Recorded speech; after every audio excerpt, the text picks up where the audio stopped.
그거를 이제 유전공학 부분을 이제 생각해 보는데, 우리가 뭐 유전공학에 대해서 전문가는 아니지만 이게 우리 시대에 가장 중요한 그런 세계관의 변화를 의학의 변화도 가져왔어. 그러니까 이전까지 우리 몸에 대한 이해가 유전학이 발견되면서 완전히 다르게 되는 거지. 그래서 또 이 제임스 왓슨이라든지 프랜스 크릭이라든지 윌킨스라는 이 사람들이 발견한 DNA 나성 구조를 기점으로 해서 그 이전과 그 이후가 완전히 다르다. 그 이제 유전공학이 위험한 요소 중에 하나는 거죠. 뭐 장점도 많지만 위험한 요소 중에 하나가 오늘 이 셰퍼가 이 책에서 제목으로 삼았던 것처럼 조작이 가능할 수 있다라고 하는 거지. 그 대표적인 게 뭐냐면 크리스퍼, 그러니까 유전자 가위를 통하여서 DNA를 이렇게 조작할 수가 있는, 실제로 서울대에서도 mRNA 이 조작을 통해서 해파리를 초파리를 조작을 했는데 9번인가 뭔가라고 하는 RNA 배열 9번은 그게 성장하는 판이래. 그거를 싹 바꿨더니 정말로 난장이가 되더래. 난장이가 되고, 문제는 난장이만 되는 것으로 끝나면 좋은데 그러다 보니까 날개가 뒤로 간다든지 아주 심각한 문제가 있는데 가능하다. 우리가 영화에 나오는 앤트맨 있잖아, 앤트맨. 그 앤트맨이 사실은 논리적으로는 가능하다는 거지. 이 RNA 이 유전자 편집 조작을 통해서 가능할 수 있다. 그죠? 그러니까 이게 얼마나 무서운 시대가 도래하였는가라고 하는. 그러니까 이게 이제 의학적 관점에서 새로운 세상이 여는 거지. 앞서서 문화적 관점에서 프랑크푸르트파에 의하여서 생겨난 이런 어떤 그 반문화 운동과 함께 이 유전자 이 기술의 나선 DNA 이 나선 구조의 발견으로 인하여 나타난 변화가 가장 큰 현대 사회를 만들어냈다. 그래서 반문화 운동은 우리 계몽이라는 뜻은 밝게 빛난다라는 뜻이잖아, 그지? 빛을 비춘다, 깨닫게 한다. 뭐로? 이성을 통하여서 우리의 이 무지를 깨어나게 한다라는 게 계몽주의거든. 그래서 계몽주의는 16세기 르네상스 이후에 17세기에 가장 이제 꽃을 피우는 계몽주의고, 그 계몽주의의 가장 큰 열매 중에 하나가 18세기에 합리주의적 세계관, 과학의 발전을 가져오게 된다. 그래서 그러면 근대 계몽주의가 가장 저항했던 사상은 어떤 거겠어요? 당시에 세계관을 지배하고 있었던 그런 이제 기독교였겠지. 그러니까 물론 종교개혁으로 인하여서 생겨난 개신교의 발전으로 계몽주의가 나왔지만, 그러나 여전히 중세사회에, 여전히 이제 유럽 사회에는 캐톨릭의 영향이 가득하니까, 그러니까 대표적으로 갈릴레오가 이야기한 것처럼 이 지구는 둥글다라는 걸 받아들이지 못하는, 그냥 신앙적인 어떤 사고 속에 갇혀서 더 이상 새로운 세계를 보지 못하는, 그걸 무지라고 생각한 거지. 그래서 그 무지를 깨어나가야 된다. 그 계몽이란 말이야. 그러니까 그 계몽은 이성을 통하여서 우리의 무지를 깨어나게 하고 바른 지식을 가질 수 있도록 해야 된다는 계몽주의야. 그러니까 계몽주의는 말하면 신화적 어떤 반대가 신화가 되게 신화적 세계관이 되겠지. 그들이 생각하는 것처럼 신앙적 세계관. 그러니까 이거를 대체해서 나온 게 계몽주의였다고. 그래서 이제 예를 들자면은 18세기까지 이제 이 계몽주의가 이제 아주 빛을 발하기 시작을 하는 거였죠. 그래서 과학의 발전도 일어나게 되고, 각 영역에서 문학적 발전도 일어나게 되고, 그러니까 다양한 영역에서 인간의 이성을 사용한 변화들이 서구 사회에서 일어나게 되는 거예요.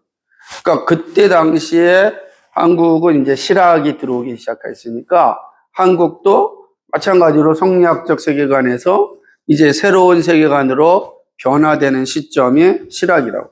그래서 실학이 들어왔을 때 한국 사회에서 어떤 변화가 일어나서 과학적인 접근이 시작하는 대표적인 게 누구냐면은 다산 정약용의 뭐 있어? 수원에 화성을 질 때 뭘 사용하지?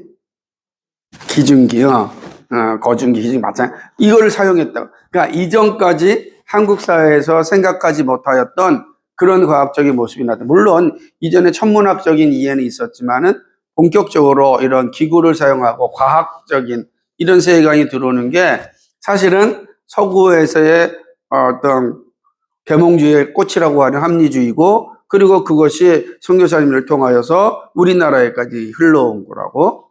그러니까 왜냐하면 중국으로 가서 중국에서 소현세자를 통해서 한국으로 들어오는 마테오 리치를 통해서 들어오는 과정 속에 우리나라의 18세기 실학의 시대도 사실은 평행이동을 하다 보면은 유럽의 이런 시대의 합리주의 시대와 다 맥을 같이 하고 있다.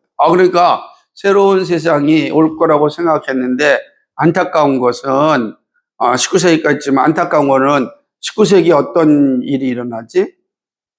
이제 1차 세계대전이 이제 일어나게 되는 거잖아. 20세기 초구나. 그러니까 이게 이제 우리 2차 세계대전이 1940년대 일어나고, 그지? 1차, 2차 세계대전이 유럽에서 일어나면서 어마어마한 그 피비린내 나는 싸움이 나타나게 되는데, 그때 문제가 되는 게 뭐냐면 발견된 과학적인 산물들을 통하여서 수없이 많은 사람들이 죽어가는 거지.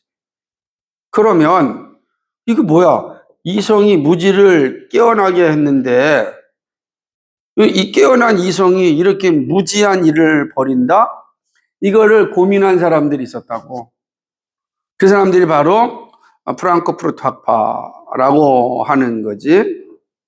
그러니까 호르크하이머와 또 누구지? 두 사람이 이제 아주 중요한 역할을 하게 되는데, 그 사람들이 이제 프랑크푸르트 학파, 프랑크푸르트에서 이제 시작된 학파, 이들에 의하여서 물론 이제 스위스에서 했다가 프랑크푸르트에 이제 사무실을 세우고 하는 과정들이 있는데, 이 사람들이 내놓은 첫 번째 매우 무서운 책이 뭐냐면 바로 계몽의 변증법이라는 거지. 무슨 말이야? 아니, 계몽이 신화적 세계관을 깨웠는데 이거 보니까 그 계몽된 이성이 여전히 참으로 수없이 많은 사람 죽이는 이 현상을 어떻게 봐야 될까? 다시 이 사람 생각할 때는 계몽이 이성을, 신화적 세계관을 깨어난 이성이 또다시 그 이성이 어떻게 된 거야? 신화적 세계관으로 돌아간 것이다. 이렇게 본 거죠. 그러니까 오늘날 계몽 자체가 이거는 생각했던 것과 다른 모습이 된 거죠. 그러니까 이 계몽의 변증법이라고 하는 거야. 그러니까 깨어난 이성 자체가 여전히 이제 제 일을 하지 못하는 그 현실을 보면서 결국 깨어난 이성이고 신화적 세계관이 되었다. 변증법적으로 보게 된 거지. 그럼 어떻게 될까? 어떻게 해야 될까라고 하는 것이 이들의 고민이었고, 그 고민 가운데 하나가 바로 이제 우리가 오늘날 이야기하는 포스트 모더니즘의 시작이 되는 거지. 근본적인 것의 해체를 감행하게 되는 거예요. 그죠? 근본적인 것의 해체가 이루어지게 되는 거예요. 그래서 이제 그 해체를 가장 잘 사용하는 것이 바로 문화라고 해요. 근데 이제 대중문화를 통하여서 사람의 변화를 이제 가져온 무지한 인간들을 또 양산하는 이 대중문화를 되게 강조하게 되는 상황들이, 그래서 이제 이들도 아두르노와 호르크하이머 이 두 사람 매우 중요한 사람. 이제 이분도 이제 프랑크푸르트 학파의 중요한 인물이고, 또 하나 이제 허버트 마르쿠제라고 하는 사람이 일차원적 인간인가라고 하는 책에서 어떻게 이야기를 하냐면, 아니, 그러니까 이 사람이 독일에서 히틀러의 전체주의를 비판하고서 사실은 이 미국으로 망명을 했다고. 미국은 민주주의 사회다라고 해서 가서 60년대 보니까 이 사회를 보니까 히틀러의 전체주의에 별 차이가 없는 게 뭐냐면 모든 산업사회의 인간들은 다 같이 하나의 그냥 돈벌레가 돼가지고서 그냥 살아가고 있는 거야. 모든 생각이 다 거기에 갇혀 있는 거야. 그러니까 1차원적인 거는 점이잖아, 점. 그러니까 1차원적 인간이다. 그러니까 똑같다. 전체주의적 인간이라는 뜻이거든. 그러니까 산업사회의 인간도 꼭 전체주의적 인간과 똑같다. 라고 이제 비판을 하기 시작하는 거예요. 그러니까 이게, 그럼 전 세계가 다 뭐야? 전체주의적 사고 속에 살아가고 있다.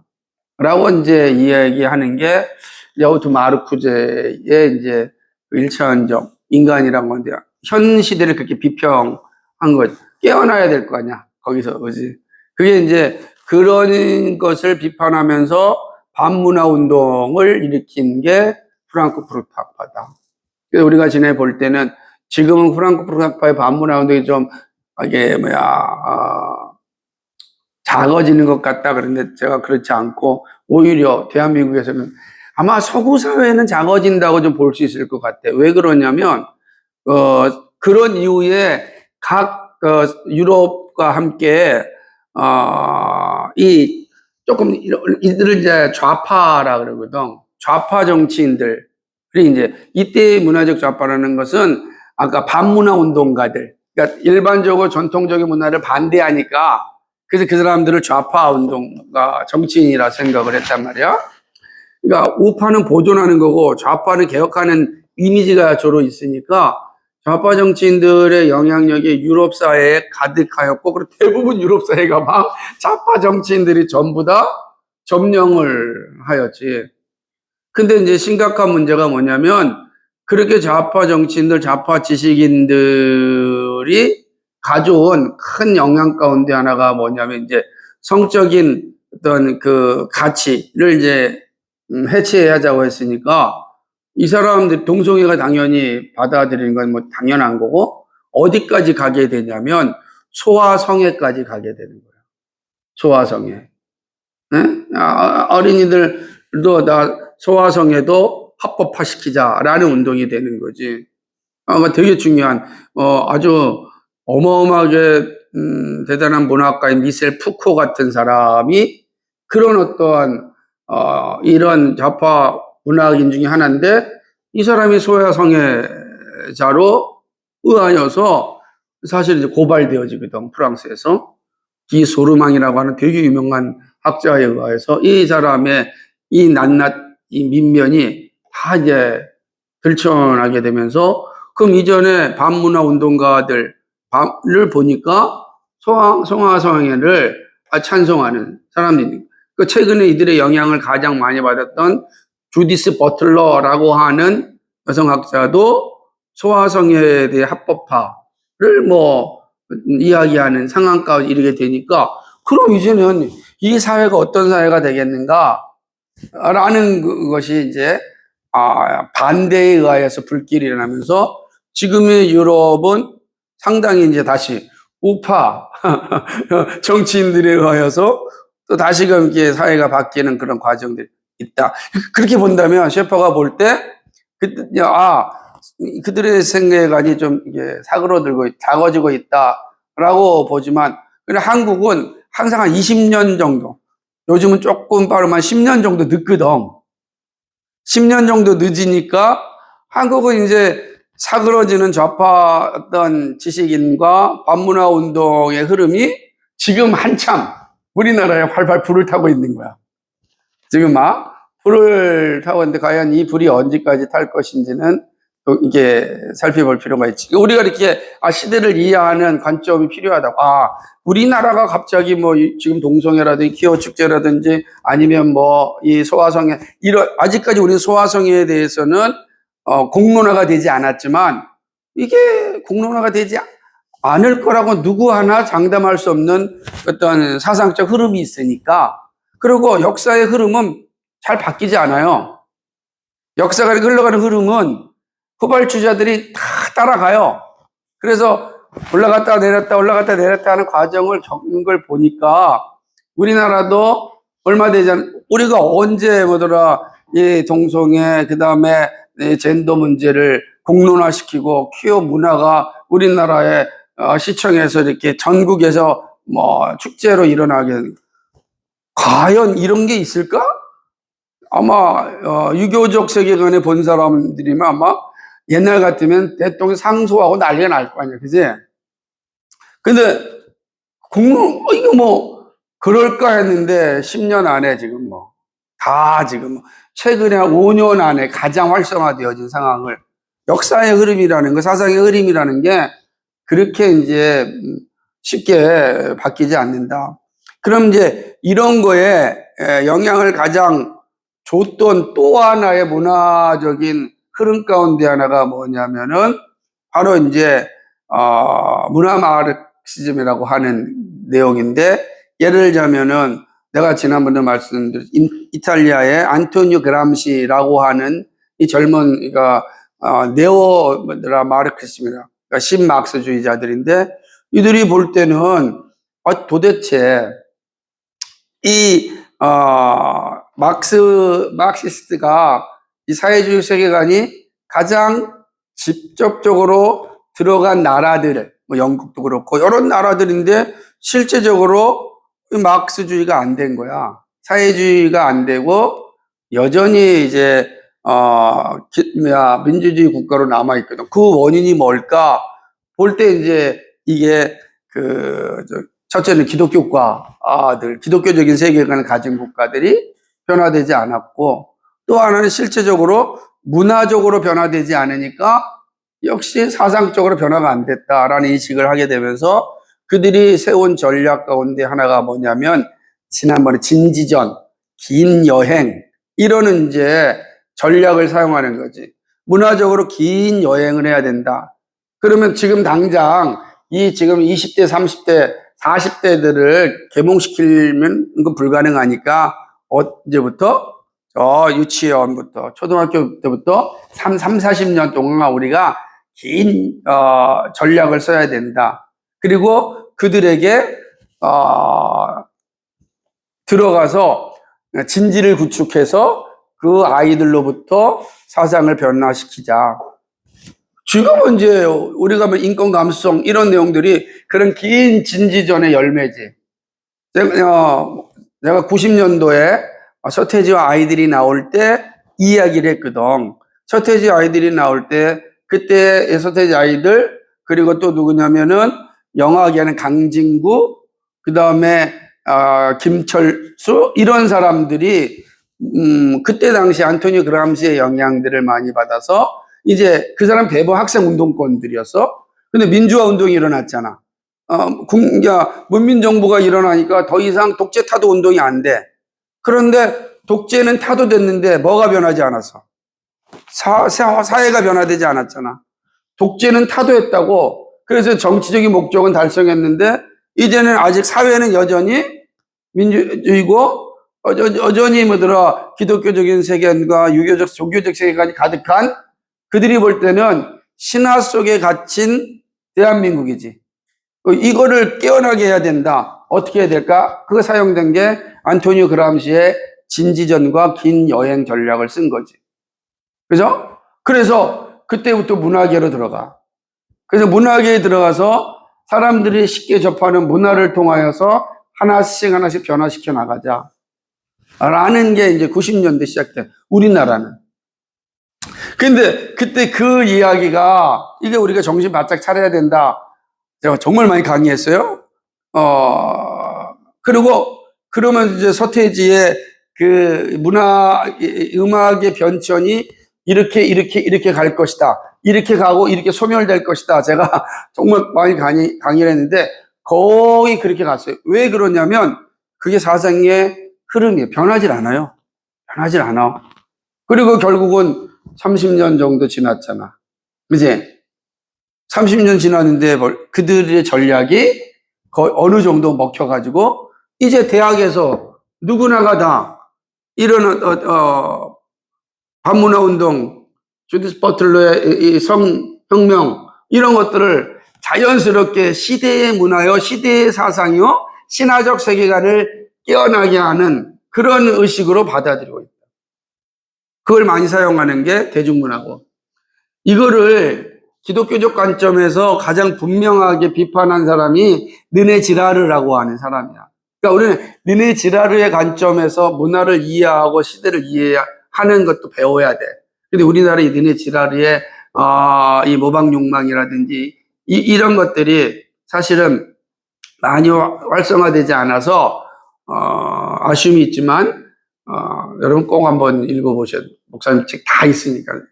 그러니까 그런 측면을 본다면 시대의 변화를 어떻게 볼 것이냐. 그거 이제 사상의 변화가 이렇게 온 거지. 우리는 다 젖어져 있잖아. 그래서 조금만 뭐라 그러면 여러분, 그런 말 하면 안 돼요. 여자가 그러면 되겠어? 그런 말씀은 안 됩니다. 야, 남자답다. 그런 말씀은 안 됩니다. 왜? 그럼 여자는 여성답고 남성은 남성답다라고 하는 것을 뭐야? 그거를 뭐라고 우리가 배워 자꾸만? 성차별이다. 왜? 도대체 누가 그렇게 만들었지? 이게 바로 아도르노와 그 다음에 호르카이노가 시작된 이 계몽의 변증법의 반문화 운동을 통하여서, 그러니까 그거를 깨우치는 거는 신화적 세계관에 들어가 있는 계몽을 다시 깨우치는 거는 반문화 운동을 해야 된다는 거야. 그들이 사용한 대중문화 운동. 그게 이제 안토니오 그람시가 사용됐던 이제 마르크스주의자들의 이 진지전, 이런 운동들이 긴 시간 흐르면서 우리도 알게 모르게, 요즘 아이들은 더 심하지 이제. 그러니까 초등학교 가면 아이들이 동료 의식이 없지. 무슨 의식만 있어? 왜곡된 인권 의식만 있는 거야. 동료 의식이 없어. 이 아이와 내가 같은 동료고 싸우다가 부딪히고 싸울 수도 있고, 그런데 그런 의식이 없어. 다 왜곡된 인권 의식이 조금만 치면은 얘가 나 폭행했다. 그러니까 앞으로 살아오는 세상은 뭐야? 동료의식이 없는 세상이 되는 거지. 그렇게 살다 보니까 이제는 동료의식이 없어. 그러면 동료의식이 가장 건강한 데는 어디겠어? 교회야. 그러니까 이들의 가장 강력한 대적은 교회가 되는 거지. 근데 문제는 교회가 점점점 주일학교부터 시작해서 청년부에 이르기까지 이런 세계관적 전쟁에 있어서 준비를 못하고 있는 거지. 그러니까 우리가 공동체성 하나만이라도 건강하게 가져가고, 하나님이 주신 성에 있어서 남성과 여성에 대한 분명한 인식을 갖고 살아가는 거, 그것만으로도 이 반문화 운동가들을 대처할 수 있는 거라고. 근데 우리도 알게 모르게 학교부터, 저 초등학교 유치원 때부터 이 30년 동안 배워왔으니 내 세계관에 다 박혀 있는 거지.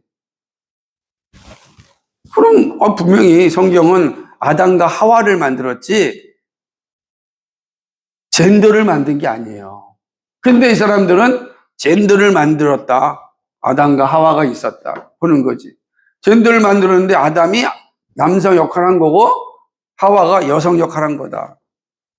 그러니까 성경도 다 자의적으로 해석해버리고 마는 시대에 살고 있다. 그러니까 이게 얼마나 끔찍한 시대가 왔는가. 근데 여기에 이제 이게 문화적이고 사상적인 변화라고 한다면 또 하나의 우리의 세계관의 변화를 가져다 준 게 바로 생물학적인 변화. 다시 말하면은 이걸 이야기한다고 하면은 뭐냐면 이제 우리가 이제 DNA열인데 뭐죠? 인간에 대한 이해가 완전히 이제 달라지는 세상이 오게 된 거죠. 인간이 DNA 나손 구조로 되어 있다라고 하는 거야. 와, 이거 어마어마한 충격이지 않겠어? 그리고 그 인간은 얼마든지 DNA의 유전자 조작으로 바뀌어질 수 있다.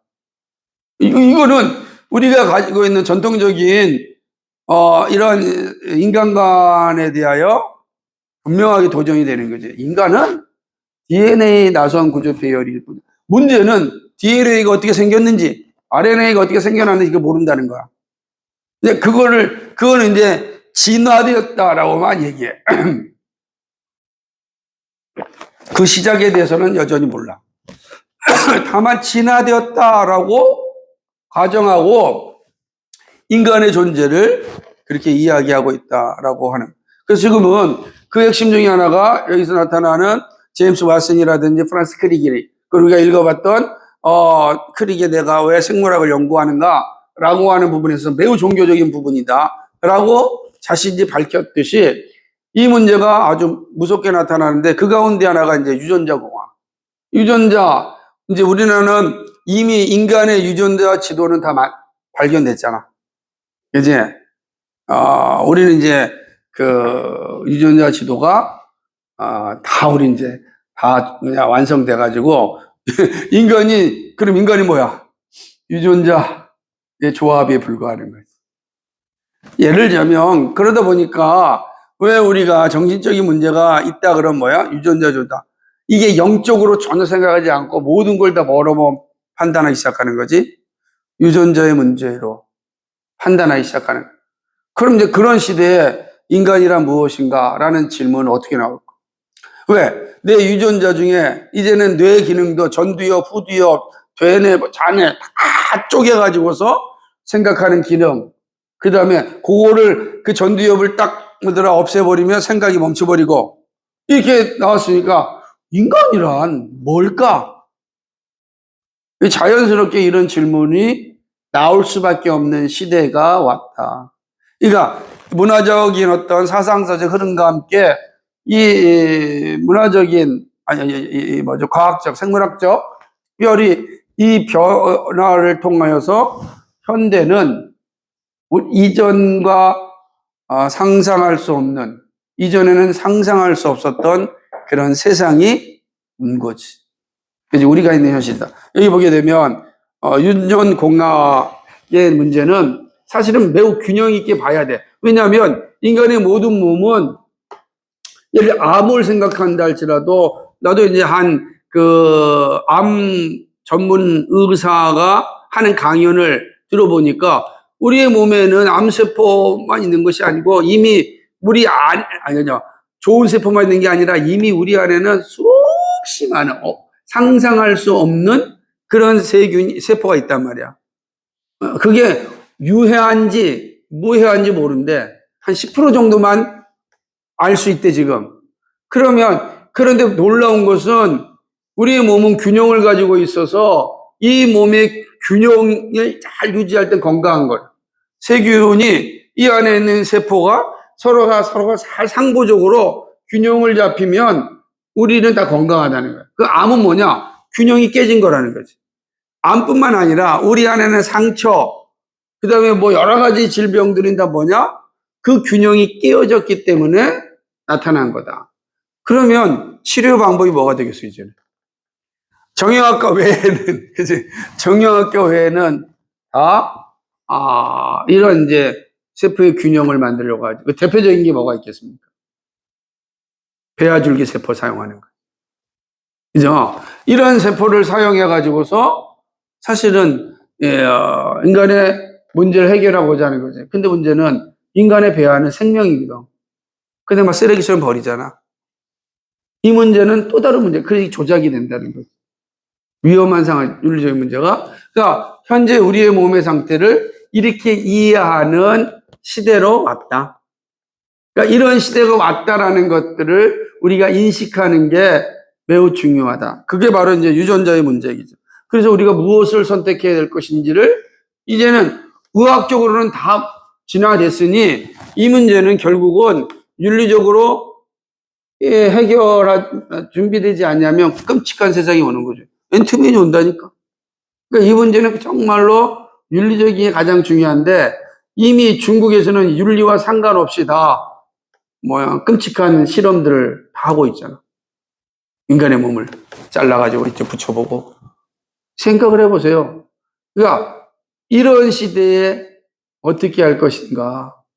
결국 이제 우리는 그런 시대에 지금 살아가고 있다라고 하는 것입니다. 그래서 배아 복제라는 거, 이제 지금 재밌는 거는 이 셰퍼가 이야기할 때는 그런 단계까지 나아가지 않았지만 이제 우리는 배아 복제까지 다 나가고 있는 상황이 온 거지. 끔찍한 상황이 되는 거지, 이제. 그래서 지금 복제계, 동물 복제는 다 끝났잖아. 이때까지는 동물 복제가 안 돼. 우리나라에서는 동물 복제를 다 성공했거든. 이제 선택이냐?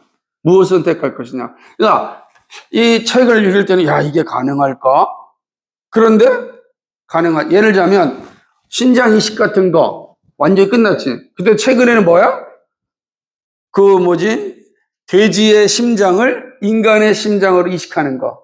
그러니까 생명을 보존한다는 관점에서는 되게 유익하지만, 그러게 이게 어디까지 갈 것이냐라는 거야. 성형수술은 당연한 거. 이제는 아무것도 아니잖아. 이제는 모든 것들을 조합하는 인간들이 되는 시대가 됐다. 이게 우리가 살고 있는 시대의 모습이다라고 하는 것입니다. 그래서 이런 것들이 의학적으로는 매우 필요하고 중요하지만, 그러나 이거를 그대로 내버려 둘 수 있는 상황은 아니다. 여러분은 어떻게 했으면 좋겠어요? 요거하고 일부 마치도록 하죠. 응? 이러한 유전자의 발전, 이런 이식 수술의 발전들에 대해서 어디 갑니까? 네, 조성환 형님 좀 한번 얘기해 보시죠. 어떤 건지.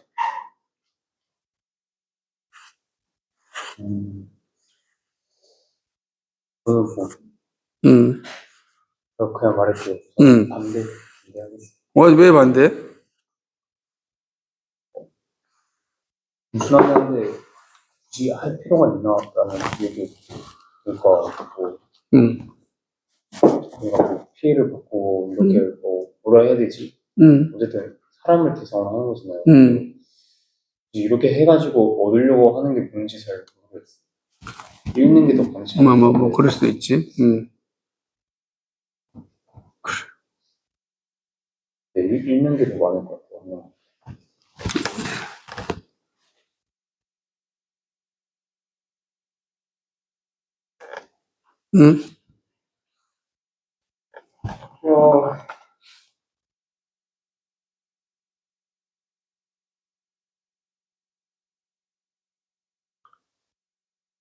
네.